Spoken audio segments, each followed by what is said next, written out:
लवकरच संक्रांत येत आहे, तर आज आपण बनवणार आहोत कांदा लसूण न वापरता भोगीची भाजी, सगळ्या मिक्स भाज्या। आणि मी तुम्हाला सांगेल भोगीलाच कशाला, तुम्ही मध्येही या भाज्यांचा सीझन आहे तोपर्यंत नक्की आठवड्याला 2 वेळा तरी बनवून खा, खूप छान अप्रतिम लागते। आणि वेगवेगळ्या प्रकारे बनवा। तर मी जवळजवळ ही तिसरी की चौथी रेसिपी आहे वेगळ्या पद्धतीने, तर नक्की अशी तुम्ही बिना कांदा लसूणची बनवा किंवा काळा मसाला वाटणाची बनवा। तर नमस्कार, मी अनिता केदार रेसिपीज मराठीमध्ये तुमचं मनापासून स्वागत आहे। तर चला आज आपण बघूया कांदा लसूण न वापरता अशी चमचमीत भोगीची भाजी। भोगीची बिना कांदा लसूण म्हणजे कांदा लसूण न वापरता भाजी बनवण्यासाठी मी इथे भाज्या घेतलेल्या आहे ज्या भोगीला लागतात त्या। तर इथे वाटाणा घेतलाय सोलून, हिरवा वाटाणा। आता या सीझनला बऱ्याच ताज्या भाज्या असतात आणि ती भोगीची भाजी संक्रांतीच्या आदल्या दिवशी बनवली जाते, खूप टेस्टी लागते। तर हे बघा, इथे मी हरभरा घेतलाय, ओला हरभरा। आपल्या घरात जेवढे मेंबर आहेत त्यानुसार आपण घेऊ शकता। इथे या घेवड्याच्या शेंगा घेतल्यात, ह्या अशा सोलून अशा कडेचं काढून अशा तोडून घ्यायच्या असतात। प्रत्येक भाजी ही वेगवेगळी असते। हे बघा, ह्याच्या दाण्यासकट अशा घ्यायच्या। आणि इथे हा पावट्याच्या वरची साल घेत नाहीत, फक्त आतले दाणे असे काढून घेतात। हे बघा, अशा पावट्याच्या शेंगा असतात चपट्या। इथे गाजर घेतलेला आहे मी कापून, हे आहे पापडी वाल, ह्या पण अशा चपट्या असतात आणि याची साल घ्यायची असते। तर असे शिरा काढून अशा तोडून याच्या आतल्या दाण्यासकट घ्यायच्या असतात। आणि वांगी घेतलेली आहे, शेंगदाणे भिजत घातलेले मी रात्री, ते घेतलेले आहेत 1-2-3 चमचे। आणि बोरं लागतात, पण मला बोर मिळालेलं नाही आणि विसरली पण मी खरं सांगायचं तर। आणि 2 टोमॅटो आणि चवीसाठी गूळ घेतलाय। आता याला आपण वाटण कसं वाटायचं ते बघूया। आता इथे मी कढई तापत ठेवलेली आहे आणि इथे घेतलंय सुकं खोबरं 1 वाटी किसून, 2 चमचे आपले तीळ घेतलेले आहेत, साधे तीळ बिना पॉलिशचे, कोथिंबीर घेतली आणि आलं अर्धा इंच घेतलंय। तर सर्वात आधी आपल्याला हे खोबरं भाजून घेऊया। आधी छान असं सोनेरी रंग येईपर्यंत भाजून घ्यायचं आहे। याआधी पण मी काळ्या मसाल्याची दाखवलेली आहे, आणखी वेगळ्या प्रकारे असे 2 की 3 प्रकारे भोगीची भाजी दाखवलेली आहे। त्याची लिंक पण मी कमेंट बॉक्सला देणार आहे, नक्की चेक करा। तुम्हाला जशी बनवायची तशी बनवा।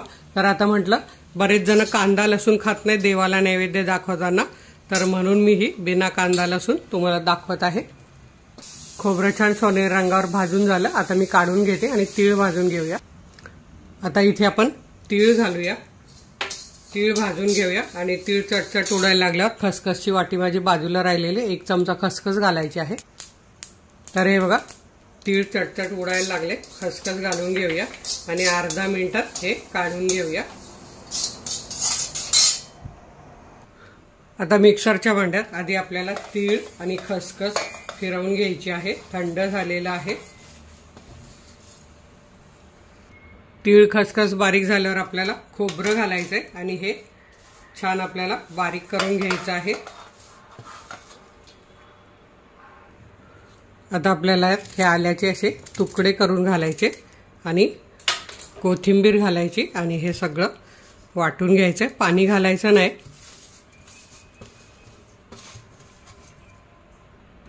तर आपलं इथे बघा वाटण वाटून झालेलं आहे। आता आपण हे टोमॅटो कापून घेतले ते बारीक करून घेऊया। आता हे मी कुकरमध्ये करणार आहे। कुकरमध्ये तेल तापत ठेवलं आहे 2 चमचे, त्यात 1 घालणार आहे तेजपान। आणि आधी आपण टोमॅटो जो बारीक करून घेतला तो घालूया आणि परतून घेऊया तेल सुटेपर्यंत। आता इथले आपला टोमॅटो बघा मस्त तेल सुटेपर्यंत परतून झालाय। आता आपल्याला यात घालायचं आहे जे आपण वाटण वाटून घेतलं ते घालूया आणि 2-3 मिनिटं परतून घेऊया। आता इथे आपलं वाटण बघा परतून झालंय, 1-2 ते 3 मिनिटं हे मी छान परतून घेतलेलं आहे। आता यात आपल्याला घालायचे मसाले, हा माझा काळा मसाला आहे, याच्यात कांदा लसूण अजिबात नसतो। जर तुम्हाला वर्षभराचा बनवून ठेवायचा असेल तर व्हिडिओ नक्की बघा, काळा मसाला बाय अनिता केदार, खूप भाज्यांची चव छान लागते। हा मी 1 चमचा भरून घेतलेला आहे। हिंग घेतलेला आहे 2 चिमूट, पाव चमचा हळद घेतलेली आहे, 1 चमचा बेडगी आणि काश्मीरी मिरची पावडर घेतलेली आहे आणि अर्धा चमचा बडीशेपची पावडर घेतलेली आहे। आणि माझ्या या मसाल्यात धने असतात भरपूर, त्यामुळे मी धना जिरा पावडर घालत नाही।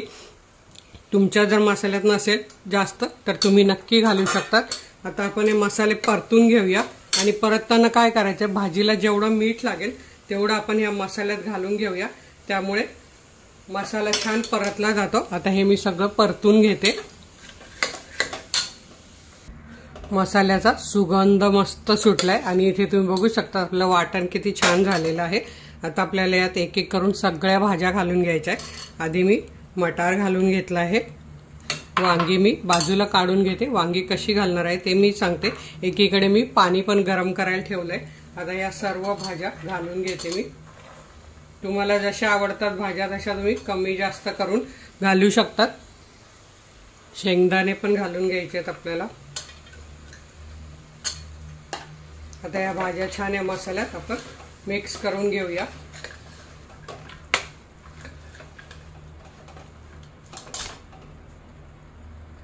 आता इथे मी वांग घेते आणि वांग एकच कापून घालते मी, अशा 4 फोडी कापून घालते आणि बाकीची 2 वांगे मी अख्खीच ठेवणार आहे।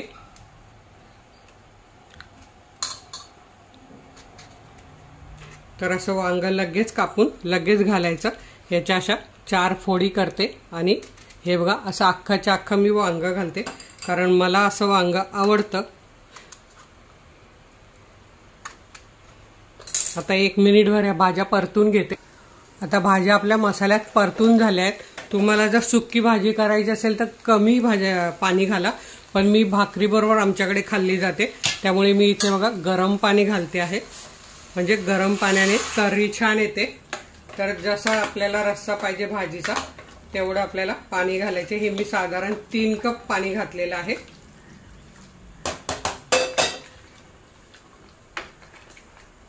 तर हे बघा आता आपल्याला यात राहिलाय फक्त गूळ थोडासा। गूळ पण तुम्हाला नसेल आवडत नाही घातला तरीही चालेल, पण थोडासा अगदी बघा मी किती गूळ घातलाय, अगदी थोडासा, त्यामुळे छान भाजी चव छान येते। आता आपण याला झाकण लावूया आणि फक्त 2 शिट्ट्या करून घ्यायच्या। भाजीचा रंग तुम्ही बघू शकता आणि सुगंध तर एवढा सुटलाय घरभर। आता 2 शिट्ट्या करून घेते, थंड करून तुम्हाला भाजी दाखवते। इथे बघा मस्त केले तीळ लावून बाजरीची भाकरी। जर तुम्हाला व्हिडिओ पाहिजे असेल तर कमेंट बॉक्सला नक्की सांगा। भोगीच्या दिवशी अशा तीळ लावून भाकरी केल्या जातात। किती छान मस्त झालेली आहे, अशी पातळ छान। तर इथे तुम्ही बघू शकता आपली मस्त भाजी तयार झालेली आहे। हे बघा आणि छान अशी तरी आलेली आहे। आपण जास्त तर तेल वापरलं नाही, पण जेवढं आहे घातलं तेवढं हे बघा गरम पाण्यामुळे कसं वरती आलेलं आहे। आता ही गरम आहे, पण जशी जशी थंड होईल तशी ती अजून घट्ट होईल, त्यामुळे अशी परफेक्ट भाकरी बरोबर तुम्हाला जर सुकी पाहिजे असेल तर तुम्ही अगदी अर्धा कप पाणी घालून शिजवून घेऊ शकता, तीही छान लागते।